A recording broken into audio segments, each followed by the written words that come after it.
Graça e paz. Bem-vindo a mais uma aula.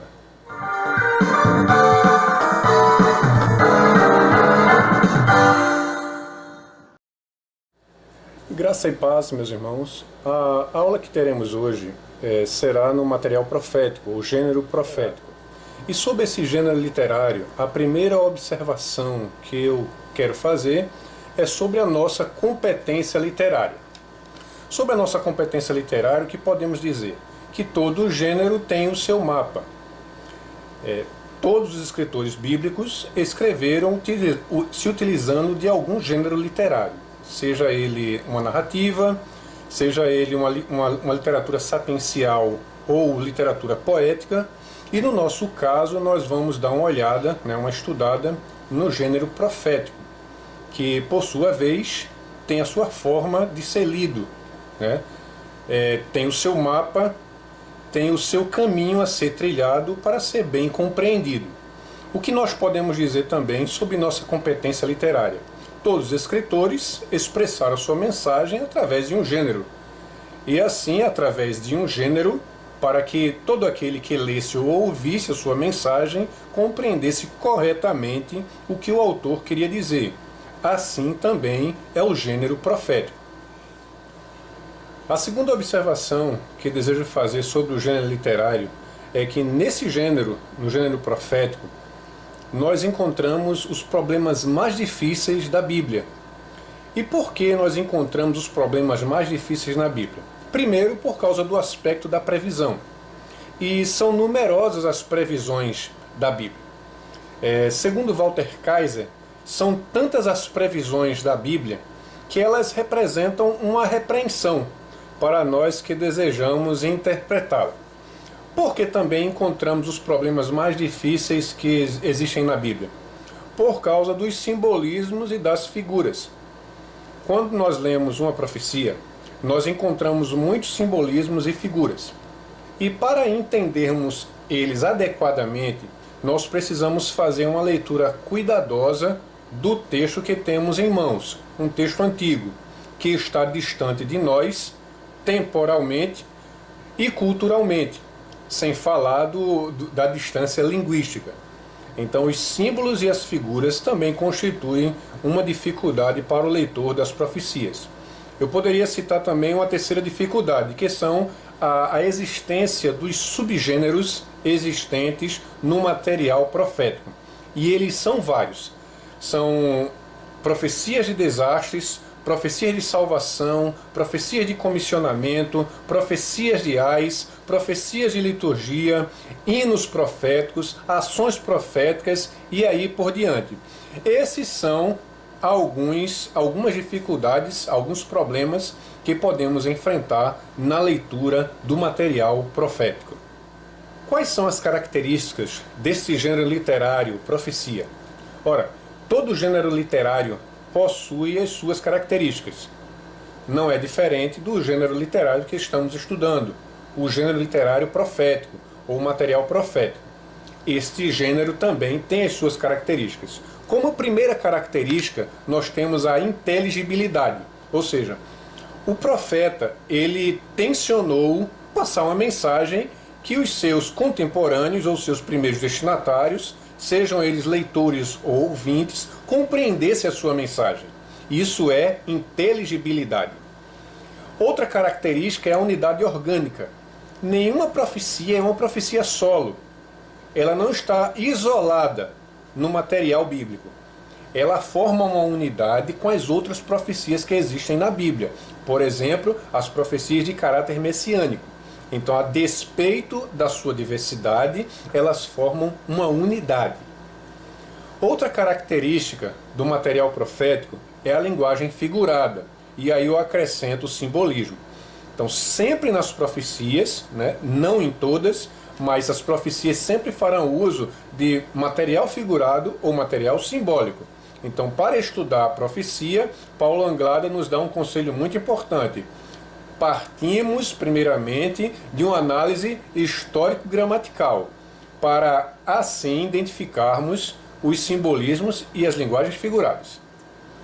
Temos também a condicionalidade, que é uma das características também da profecia, né? A condicionalidade não está presente em todas as profecias, mas os autores de hermenêutica, né, eles concordam que a condicionalidade está sempre presente nas profecias de cumprimento mais imediato. E por fim eu quero citar o caráter histórico.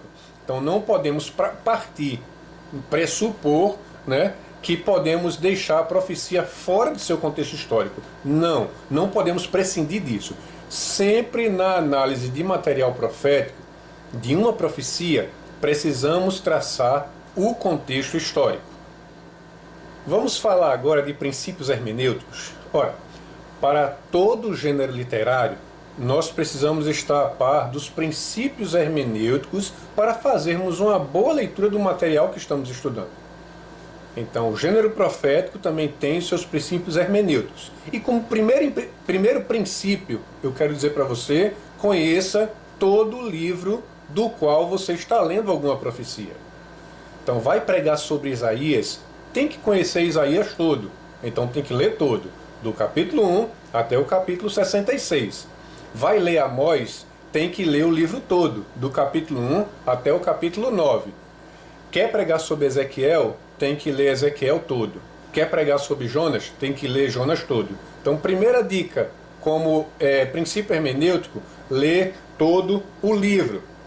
Procure se ambientar dentro do contexto literário, seja ele o contexto amplo de todo o livro e seja ele o contexto da perícope que você está analisando. Terceiro, identifique o oráculo sobre o qual a profecia está apoiada. O oráculo é um oráculo de destruição, de desastre, é uma profecia de julgamento, é um oráculo de ai, é um hino, é uma liturgia profética. O oráculo é um oráculo de salvação, é um oráculo de comissionamento. Cada oráculo tem a sua particularidade, tem a sua peculiaridade. E falando de oráculo, vamos pensar no oráculo de destruição, de desastre, né? Uma profecia de julgamento, de juízo. Então ela tem três elementos básicos, né, na profecia de desastre. Primeiro é o comissionamento. O profeta é chamado para profetizar. A segunda característica de uma profecia de juízo, né, é o motivo pelo qual o profeta é comissionado para profetizar. É a segunda característica. A terceira característica de uma profecia de desastre é a sentença ou a palavra profética de juízo. Então, falando de profecia de desastre, três características: o comissionamento profético, o motivo pelo qual o profeta é chamado para profetizar e a sentença que vai ser impetrada sobre a nação ou sobre a pessoa para quem se dirige a profecia. Nesse momento, nós faremos uma análise, uma pequena análise, é claro, em um texto profético bem conhecido, né? Quero convidar você a abrir a sua Bíblia em Amós, capítulo 7, do versículo 15 ao versículo 17. Amós capítulo 7, do versículo 15 ao 17, está escrito assim: Mas o Senhor me tirou de após o gado, e me disse: Vai e profetiza ao meu povo de Israel. Ora, pois, ouve a palavra do Senhor. Tu dizes: Não profetizarás contra Israel, nem falarás contra a casa de Isaque. Versículo 17. Portanto, assim diz o Senhor: Tua mulher se prostituirá na cidade, e teus filhos e tuas filhas cairão à espada, e a tua terra será repartida a cordel, e tu morrerás na terra imunda, e Israel certamente será levado cativo para fora da sua terra. Então vamos começar pensando nos itens que nós falamos até então sobre a análise do material profético. Então, primeiro, antes de nós lermos, nós entendermos algo dessa profecia, precisamos estar a par de todo o livro de Amós. Então Amós tem 9 capítulos, 146 versículos e tem uma divisão mais ou menos assim: uma introdução, oráculo contra as nações, oráculo contra Israel e visões proféticas, visões de juízo. Antes de você ler a profecia, de fazer uma análise na profecia, a primeira coisa que você tem que fazer é ler o livro todo. Uma segunda consideração que você tem que fazer na leitura de uma profecia considerar o contexto histórico. Então estamos lendo Amós 7, do 15 ao 17. Precisamos ler o livro todo e precisamos estar a par do contexto. Então Amós, ele é um contemporâneo de Oséias e Miqueias. Amós também ele é um boieiro ou boiadeiro e colhedor de figos, ou como diz o texto bíblico, colhedor de sicômoros. O trabalho de Amós, né, o ministério de Amós, ele é no período dos reis Jeroboão II e Uzias, aquele mesmo Uzias citado por Isaías capítulo 6. O que levou Amós a profetizar foram a apostasia de Israel, a decadência moral e social e a decadência política, ou a corrupção política. Pensando em contexto imediato, ou aquele contexto que está relacionado com a perícope que nós estamos lendo, Amós estava profetizando para o povo de Israel, após os seus oráculos de juízo. Amazias, que era um sacerdote de Belém, né, num dos pontos instituídos por Jeroboão para a adoração em Israel, reprova a mensagem de Amós, que era uma mensagem de juízo, e se dirige ao rei reclamando da mensagem de Amós, que dizia que o povo de Israel seria levado cativo. Então o que é que Amazias faz? Tenta expulsar Amós de Belém, dizendo: vai pregar, vai profetizar em Judá, e lá come o teu pão, porque aqui não profetizarás, porque é a casa do rei, e é o templo do reino. Por que Amazias diz isso? Porque Jeroboão instituiu em Israel 2 centros alternativos de adoração, um em Belém e outro em Dan. E em cada um desses centros ele colocou um bezerro de ouro para o povo de Israel adorar e prestar o seu culto.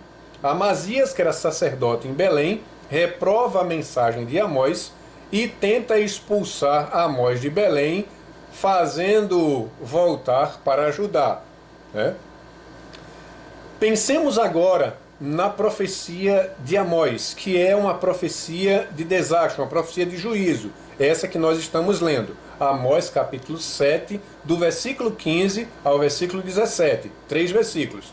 Então, quais são as características da profecia de desastre? São 3.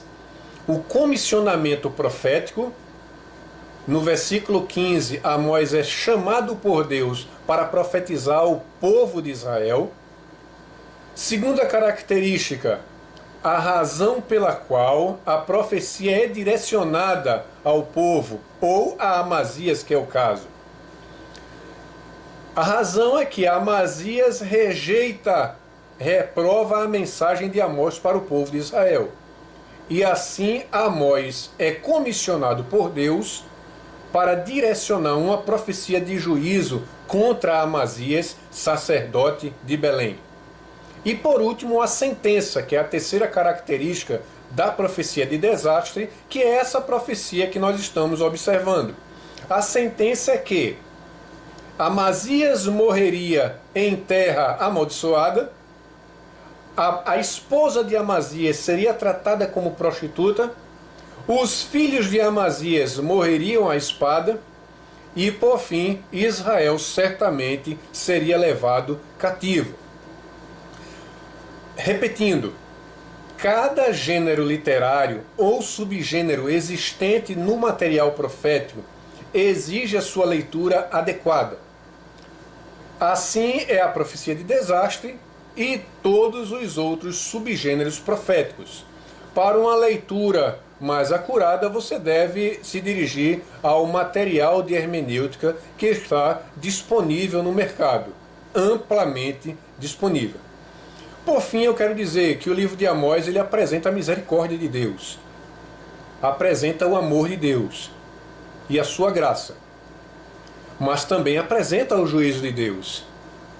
Se o povo que se chama pelo seu nome não se arrepende, Deus pune esse povo para que ele não se perca, para que ele saiba que tem um Deus sobre os céus que cuida dele. Então que Deus te abençoe, que Deus te ajude.